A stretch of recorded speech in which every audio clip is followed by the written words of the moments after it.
Yuichi finally has the 70,000 yen he needs for the class trip. Despite his rich friend Shibei offering to pay, he would rather earn it himself by working at his part-time job.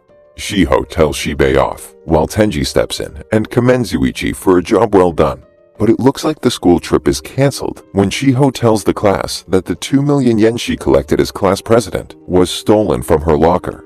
The class becomes suspicious when Shiho and Shibei miss the next few days of school. Yuichi finds a letter from Shiho claiming she has something important she has to tell him and to meet up that night in front of the school gates. He arrives to find Shiho and the rest of his friends demanding to know why he sent them letters. Something's not right. Just as Yuichi figures they've been set up, he gets tased and blacks out. The group wakes up in a white room, confused when someone dressed as Manabu-kun, a character from a late-night anime, shows up and announces that they are there to play a few simple games. One of them apparently owes 20 million yen and paid 2 million in entry fees. One of them must have stolen the money for the class trip. If they don't play, that person will still owe the entire 20 million. But if they do, it will be evenly split between them, each owing a total of 4 million. If they lose, then they're all on the hook for their individual debt. But if they decide to play, they have the chance to reduce their debt. That is, if they can win, of course. They are all given name tags, with their own debt displayed on the back. However, if they show that number to anyone else, it will automatically double. It's a game of trust, testing the limits of their friendship. Which is more important, money or friends? They enter a fake classroom, where the first game is kokuri. All 5 must answer a yes or no question, placing their hand on a giant coin. If even a single person answers differently, the coin moves in accordance with the minority vote. The person reading the question is the only one permitted to speak.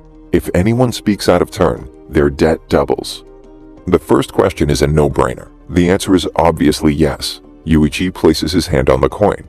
But the group answers no. How could they possibly get it wrong? Shiho is about to have an outburst when Tenji and Yuichi quickly cover her mouth.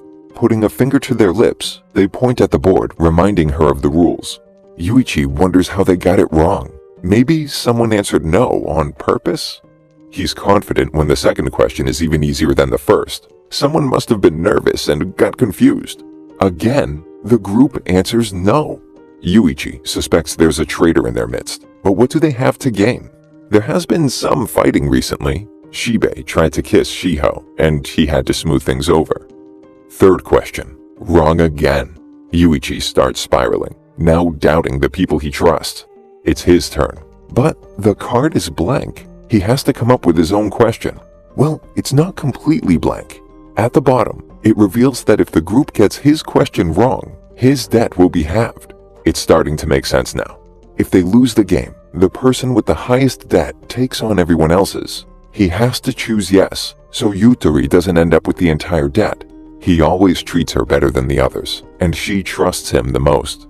Despite his efforts, they still get it wrong. He figures it out. The last question won't have any conditions like the other 4. Yutari reads the last question. Will the 5 of them always be friends? Before they can answer, Yuichi's countenance changes. With a smug grin, he asks if anyone knows what color Shiho's underwear is. He knows nobody will speak since their debt will double, just like his. So he accuses someone of being a traitor who's trying to dump all the debt on Yutari. He taunts the others, trying to provoke the traitor. With a newfound confidence, he explains that since his debt is now the highest, the penalty goes to the person with the least amount of debt, the traitor. He laughs and pretends he was joking. There's no traitor, right? The bluff works, and the group answers yes, moving on to the next game. Yuichi wants to weed out the traitor before the next game, so he asks how much debt everyone has, to which Tenji replies that they should all have the same amount since they won the game. 3.6 million yen. Tenji wonders if Yuichi's is doubled, but he tells the group that he has the same amount, since his was cut in half during his turn. Yuichi doesn't believe them and stays behind to read the cards, but Shiho walks in while the ink begins to disappear. She questions him, and they both admit that they suspected each other. He's shocked when Shiho reveals that she has feelings for him and admits that her debt is really 7.2 million, claiming she made a sound before they could stop her outburst, while Tenji secretly listens in on their conversation. The second game is Badmouth Sugoroku, where they anonymously write embarrassing secrets about the others onto cards, or they can choose to leave them blank. The gods, people watching, will vote on which secret is worse. The higher the vote, the more spaces a player moves. When someone reaches the goal, everyone clears the game and they get 400,000 yen. The person who reaches the end gets all the debt accumulated by everyone up until that point. Whoever is left playing receives 1 million yen without having to participate in the third game. If they all leave the cards blank, they move a single space together, ending up on the final square at the same time. In the first round, they agree to work together, and everyone leaves the cards blank, moving one space. But just like a regular board game, each space has a different condition for landing on it, and they each gain another 100,000 in debt for the first, and another 500,000 on the second space. In the third round, one card isn't blank. It says Shiho has a crush on Yuichi, and she used to date Tenji. Shiho is shocked, and Shibei confronts Yuichi, accusing him of already knowing. But Tenji and Shiho explain that they only dated because their fathers are friends and forced them. Shiho never had feelings for Tenji, which calms Shibei down, until Tenji provokes him, claiming he was actually in love with her and hates Shibei for the way he treats Shiho. Just before the two get physical, Yuichi comes between them, trying to get everyone to calm down so they can make it through the game. Instead of leaving the cards blank like they agreed, the next round has 3 submissions. Shibei took baths with his mom until junior high. Yuichi once went a week without taking a bath, and Shiho had plastic surgery. In the 5th round, there's only one card that's filled out. In junior high, Yutari engaged in compensated dating with older men. Yutari falls to her knees, sobbing and screaming, asking why Shiho would do that. Shibei mentions that she looks pretty innocent for someone who isn't a virgin. Despite his terrible attempt at a compliment, Tenji hits him and angrily tells him to back off. Yutari is absolutely crushed. Yuichi tries to console her, while she explains that she was bullied relentlessly and only did it because she was desperate for the money, the only thing that kept her bullies at bay. He tells her that he will always believe her and whispers something in her ear to prove it, which seems to make her feel better, but the others think it was some sort of love confession. Things are getting messy. Someone's trying to tear them apart. Shiho admits to knowing about it, but denies writing the card. It turns out Tenji has been spying on Shiho, using an anti-theft alarm that doubles as a recording device. He's the only one who would know other than Shiho and Yutari. Tenji is pretty happy with himself after seeing Shibei's reaction when he found out about Shiho's plastic surgery. His plan to keep her all to himself seems to be working. Tenji keeps trying to plant the seeds of doubt in Shiho's mind and tells her that it's possible that Yutari might have written the note herself to get Yuichi on her side, since she now knows Shiho has a crush on him.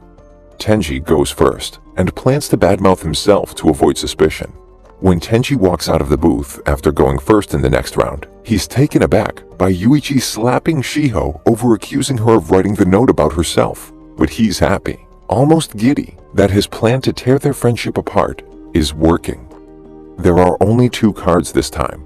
Shiho prefers to wear men's boxers, and Tenji is lying about his age. He's a year older than everyone else. Tenji accuses Shiho of writing that about her, but when she denies it, he promises to always believe her, still trying to gain her unshakable trust. Shiho lands on a special space, which reveals an expose researched by the management. She can use it on whomever she likes. Right when she's about to choose Tenji, Shibei jumps in front of him and volunteers, confident he has nothing to hide. It turns out Shibei's father takes bribes and is an all-around scumbag. Tenji postulates that his father is probably covering up something Shibei did, but Shiho forgives him and tells him he's not his father and neither are his crimes. The next round, someone writes that Shibei has killed someone, much to Tenji's surprise. He had it all under control, or so he thought. He didn't write it, and he can't figure out who did and why. Shibei swears it's a lie, but after learning about his father, it's hard for people to believe him, especially the gods, who are voting on whether he's telling the truth. It looks like Yuichi has been secretly setting something up to expose the traitor. He can't disprove it, so it turns out they need hard proof to verify someone's lying. Yuichi figures out that the game seems unfair, but really, the negative squares must balance out with the positive ones, so if they all stick together, it should leave them with the same amount of debt. He tells everyone to only write something bad about themselves to weed out the traitor, but when the cards are revealed, instead of only 3, there's a total of 10. The rules don't prohibit anyone from writing as much as they want. Shiho finds herself one step from the goal, but Yuichi has a way to confirm the traitor once and for all. There's a penalty for lying, so they should all write down that they were the ones who applied for the Tomodachi game and sign their name on the card. Management can verify that information without leaving it up to the gods. Yuichi makes Tenji go first, but when the cards are revealed, only one person followed through: Tenji. Finally, he admits to being the traitor, all according to Yuichi's plan. He set up 3 traps. After the info about Shiho and Tenji came out, he started using the badmouth cards to communicate. To gain Shiho's trust, he told her to reveal the secret about him that only she knew about, which ruled her out. Then, during round 5, he told Yutari to write something about Shiho to gain her trust while continuing to pretend that she and Shiho were still fighting. Tenji's lying about his age could only have been written by either Tenji or Shibei. Slapping Shiho was another opportunity to pass a note. Then, when the special expose came up, the management would obviously know who signed them up for the games, which eliminated any suspicion of Shibei. Despite the fact that people can write down more than one card, they all decided to give Yuichi their name tags, which ensured they wouldn't betray anyone, allowing him to trust them as well. But Tenchi still wonders why he was the last one Yuichi suspected. Well, Shibei doesn't really know any secrets about anyone, and he's too stupid to pull that off, so the culprit was obviously Tenji. Before Shiho goes on to the next game, Yuichi whispers something to Manabu. Apparently, he lied, so he switches places with Shiho as the only one going on to the 3rd game. Shibei never killed anyone. Yuichi, in fact, is a murderer, having killed 3 people. The group starts infighting, wondering why he would do such a thing, and how they never knew the truth about him. Right before Yuichi jumps, Tenji also reveals that he lied. He didn't really have feelings for Shiho. His real feelings were for Yuichi. To prove it, he moves in for a kiss, and the two fall together. This isn't Tenji's first Tomodachi game. Tenji wakes up Yuichi to find themselves in an underground jail cell where they'll spend the next few days. He confesses why he betrayed the group. This was his second Tomodachi game. In junior high, he had 2 friends that were inseparable, to whom he pitched starting a business with the 1 million yen he had saved up, until Shiho showed up and drove a wedge into their relationship. After reaching 3 million yen, they decide to split up, and whoever makes 20 million yen first gets to propose to Shiho. The same day, they were kidnapped and forced to play the Tomodachi game. Tenji lost and accrued 20 million yen worth of debt. They let him go, and he went after his former business partners to demand answers. Despite being told never to reveal anything about the game, he spoke with his father about it. Afterwards, Tenji found his dad dead after he went to speak with Shiho's father, as they were good friends. So, Tenji wanted to discover Shiho's true colors and get her into the game. Right now, they're 10.8 million in debt, which doesn't add up. Even when Tenji admits to lying about his debt, and Shibei his, there's still 4 million unaccounted for. It must be Shiho. Since Yuichi wants to take down the management, and Tenji wants to find out the truth about Shiho and his father's murder, they decide to team up and trust each other in the next game. The 3rd game is friendly hide-and-seek. They must face another team where a single member from each hides, while the rest seek the other team's hider. There's a possibility to change teams, but if that team wins, the player who switched doesn't progress to the next game. However, their debt is transferred to the other team's members. There's a twist. Another team had only 1 member survive, and they have a chance to gain a new ally. When Yuichi asks if she's a girl, he immediately accepts her onto their team. They have 2 hours to choose a hiding place before the game begins. There are a few rules, however. No violence against the opposing team, and the hider can't move from their hiding place. If they break the rules, their debt is doubled and the game is forfeited. They get cell phones to contact anyone regardless of whose team they're on. There is food and drink, but the seekers have to bring supplies to their hiders. The hiders do have a way out, a give up button. When pressed, the whole team loses. Neither Tenji nor Yuichi trust the girl, so before finding a place to hide, Yuichi tells her to wait a good distance behind. Yuichi tells Tenji that, as the hider, it might be days before he's able to bring him food, and he just has to hold out until then. After 2 days, Tenji begins to become paranoid that Yuichi is going to betray him, but he stays his hand. Instead, he decides to call him. But one of the other team's members picks up and tries to remove any hope Tenji has left, telling him that Yuichi and the girl have been sitting by the food and sleeping without even bothering to search. In their real lives, Juzo is the captain of their basketball team, which is why they're so close. He tells them that it's nearly impossible to find the other team's hider, since they don't know how big the forest really is. Instead, they should follow the seekers when they try to bring him food. When Yuichi offers to join the other team, most of the team agrees to let him join, but they need the captain's approval before they can decide. Yuichi begins to laugh, egging them on. Aren't they able to make their own decisions without the captain holding their hand? He almost wins the game when Yakutaro gets angry and has to be held back so he doesn't hit Yuichi. The captain refuses Yuichi's offer unless both him and the girl join. They refused the counteroffer, and neither switched teams. The next morning, Yuichi eavesdrops and tries to butter Yakutaro up and get info out of him, learning that the other team is sensitive about whose debt brought them here in the first place. Yakutaro says he got the captain injured too many times while practicing. If he's such a nice and upstanding guy, how did he find himself playing the Tomodachi game? Chisato immediately cuts his teammate off, telling him to go watch over the girl on Team C, only for him to find her sleeping bag empty. He goes to look for her, and finds her, half naked, trying to bathe. As soon as Team K becomes distracted, Yuichi makes a run for it. The two from Team K almost catch them, until Yuichi pushes his teammate Maria over a ledge.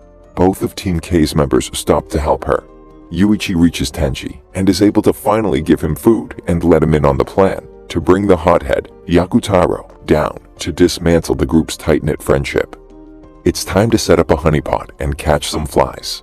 Yuichi provokes the other team by pretending to abuse Maria, hoping to start infighting on Team K, since violence isn't against the rules as long as it's against a fellow teammate. Yakutaro and Chisato fight, but K steps between them and suggests they speak with the captain about her switching teams. He refuses, so Yakutaro decides to join Team C. He immediately attacks Yuichi after joining the team, so Yuichi and Maria have to tie him up. Yuichi listens as Maria tries to convince him to give up their leader's position, but it turns out that Yakutaro doesn't know where Juzo is hiding. He never did.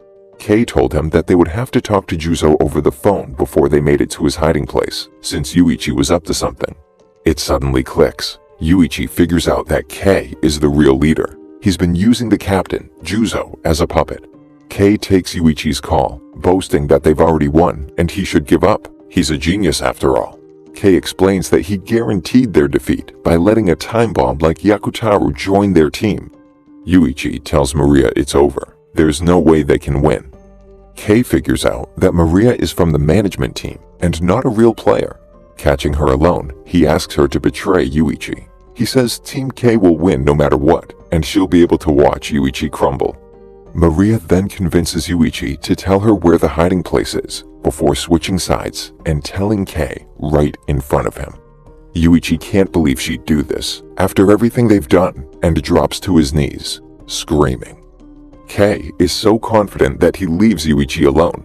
He calls Tenji and provokes him to yell so he can pinpoint his exact location. He tells Tenji their loss was inevitable. He is a genius after all. The game of hide-and-seek is over. Despite Team K completing the objective, it turns out that Team C won after all.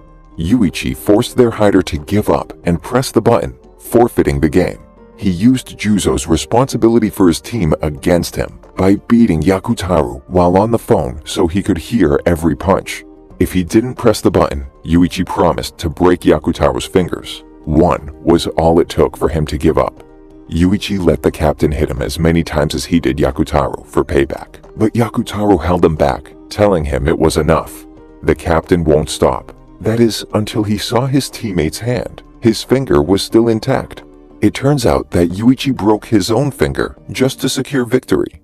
Kei is furious and refuses to accept defeat, but his team would have lost respect for Juzo if he hadn't pressed the button. Tenji apologizes to Yuichi and believes that he is, after all, a good person. However, Yuichi doubts him. If he were his old self, he wouldn't hesitate to break Yakutaro's fingers to win. They're allowed to go home for a bit after the third game, just like the other friends after the second, but they are warned not to talk about the games or run away. When Yuichi and Tenji return to school, they only find Yutari. Shiho and Shibei have disappeared. Shiho was immediately accused of stealing the trip money, along with Shibei. 2 days later, Shibei's dad was arrested, and they stopped coming to school again. 2 of Shibei's friends burst through the door, wondering why they aren't with him. Showing up at his house, they discover that he's being arrested for murder. Tenji recognizes Shiho's dad at the scene, and he warns him to stay out of it. He threatens their loved ones if they get involved, while Yuichi calls his bluff, saying he'll have to come straight at him since he has no one to lose. Yutari finds them on their way back, but Yuichi tries to get rid of her and make sure she doesn't ever talk to them again for her own protection. But when Tenji and Yuichi get a call telling them she's been kidnapped, they're asked to play another game. But this isn't Tomodachi. This is real. When Yuichi shows up at the meeting spot, an underground parking lot, it's not Manabu under the mask, but someone who claims to know about his past, Kuroki. There are 3 rounds where Yutari has to choose between Yuichi or herself. Choosing herself means she receives 1/3 of the pain that he does. Before they start, he asks why this guy's the leader. Kuroki explains that he's the smartest guy in the room. He has guts, and he's loyal to his friends. The first round goes to Yuichi. He's rocked 3 times by a huge goon. The second round goes to Yuichi, who gets 3 of his fingernails ripped out with a pair of pliers. And the third round is either being stabbed in the hand 3 times, or, if she so chooses, Yutari can dance naked in front of everyone for 1 minute. Yuichi doesn't blame Yutari for anything. She's a victim. It's not her fault. Now it's Yuichi's time to propose a game. Rock, paper, scissors. If Kuroki loses using paper, he gets 5 fingers cut off. Using scissors, he loses 2. However, winning with rock means he can keep all of them. Yuichi muses that he can only throw rock and paper with his bad hand, so he should have a pretty big advantage. And if Kuroki wins, he gets 10 million yen. He refuses at first, but Yuichi says he'll give everyone there 1 million yen as a bonus. Kuroki's crew cheers him on. Confident he can't lose, he agrees. Kuroki throws paper, since Yuichi promises he won't. But Kuroki wasn't expecting him to throw scissors. Nobody said he couldn't use his left hand. The real Tomodachi game management team shows up with Tenji, who called them after Yuichi found the kidnapping call suspicious. Yuichi gives him a way out before cutting off his fingers. If one of his friends steps forward, he'll only cut off 1 of their fingers. But no one does, despite his insults and desperation. Yuichi passes out before going through with it. The Tomodachi game management takes Kuroki away. He obviously wasn't the smartest in the room. He has no guts, and will turn on his friends in a second. But unfortunately, the Tomodachi games aren't over. They still have to get Shibei out of jail. In the 4th game, Friendship Guilt Court.